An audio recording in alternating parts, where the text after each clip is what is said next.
আসসালামু আলাইকুম। আশা করি সবাই ভালো আছেন। ভিডিওটি খুব মনোযোগ সহকারে দেখার অনুরোধ রইল। এই ভিডিও থেকে আপনি অসাধারণ একটা শিক্ষা লাভ করবেন। চলুন শুরু করি। একবার এক নাস্তিক এক দরবেশের কাছে এসে 4টি প্রশ্নের জবাব জানতে চেয়ে বলল, আপনি যদি আমাকে এই 4টি প্রশ্নের সঠিক উত্তর দিতে পারেন তবে আমি মুসলমান হয়ে যাব। প্রশ্ন 4টি ছিল। নাম্বার 1, বলা হয় যে আল্লাহ সকল কিছুর স্রষ্টা। যদি তাই হয় তবে আমরা তাকে দেখতে পাই না কেন? নাম্বার 2, না দেখে আল্লাহকে বিশ্বাস করার কথা বলা হয় কেন? নাম্বার 3, ইবলিশ তথা জিন জাতি আগুনের তৈরি, সুতরাং ওরা জাহান্নামের আগুনে কিভাবে পুড়বে, অর্থাৎ আগুনকে আগুন দিয়ে কিভাবে পোড়ানো যাবে? নাম্বার 4, বলা হয় যে আল্লাহর ইচ্ছা ছাড়া কিছুই হয় না। তাই যদি হয় তবে মানুষ তার কৃত কর্মের জন্য শাস্তি পাবে কেন? এই 4টি প্রশ্ন দরবেশের কাছে ছুড়ে দেওয়া হলো।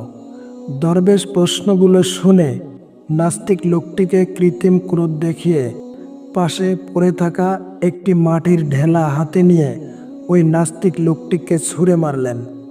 এতে লোকটির মাথায় আঘাত লেগে ফেটে গেল। তখন দরবেশ বললেন, এ হচ্ছে তোমার 4টি প্রশ্নের জবাব। তারপর মাটির ঢেলার আঘাতে আহত নাস্তিক লোকটি আদালতে গিয়ে মামলা দায়ের করলেন দরবেশের বিরুদ্ধে।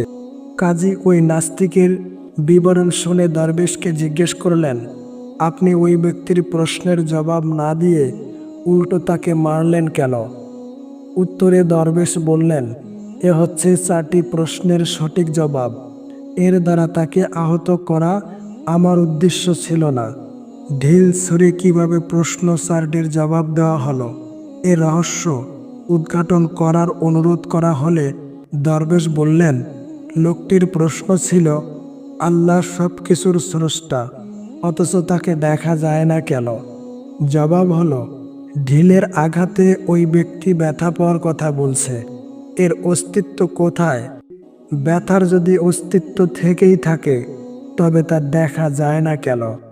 ব্যথা বিদ্যমান থাকা সত্ত্বেও যেমন তা চোখে দেখা যায় না, তেমনি আল্লাহ অস্তিত্বশীল হওয়ার সত্ত্বেও তাকে চর্ম চোখে দেখা যায় না। নাম্বার 2, তার দ্বিতীয় প্রশ্ন ছিল, আল্লাহকে না দেখে বিশ্বাস করব কেন? চোখে না দেখে যদি ব্যথার কথা বিশ্বাস করা যায় তবে আল্লাহকে না দেখে বিশ্বাস করতে অসুবিধা কোথায়? তৃতীয় প্রশ্নটা ছিল এমন, শয়তান ও জিন যদি আগুনের তৈরি হয়ে থাকে তাহলে জাহান্নামের আগুনে পুড়বে কিভাবে? উত্তর, মানুষ মাটি দিয়ে তৈরি। মাটির তৈরি মানুষকে যদি মাটির ঢেলার আঘাতে ব্যথা দেওয়া যায় তবে আগুনের তৈরি জিনকে কেন আগুনে পোড়ানো যাবে না? নাম্বার 4, আল্লাহর ইচ্ছা ছাড়া কোনো কিছুই ঘটে না, তাহলে মানুষের কৃত কর্মের জন্য মানুষকে শাস্তি দেওয়া হবে কেন? এই প্রশ্নের উত্তর হলো, আল্লাহর ইচ্ছায় যখন সব কিছু হয় তবে ঢিল ছোড়া, তার গায়ে আঘাত লাগা, রক্তপাত ও ব্যথা সবই তো তার ইচ্ছাতেই হয়েছে। সুতরাং এ ব্যাপারে আদালতে অভিযোগ করার কি আছে? এর যদি অভিযোগ ও বিচার চলে এবং শাস্তি হয় তবে মানুষের কৃতকর্মের বিচার, সুফল ও কুফল ভোগ কেন মিথ্যা হবে?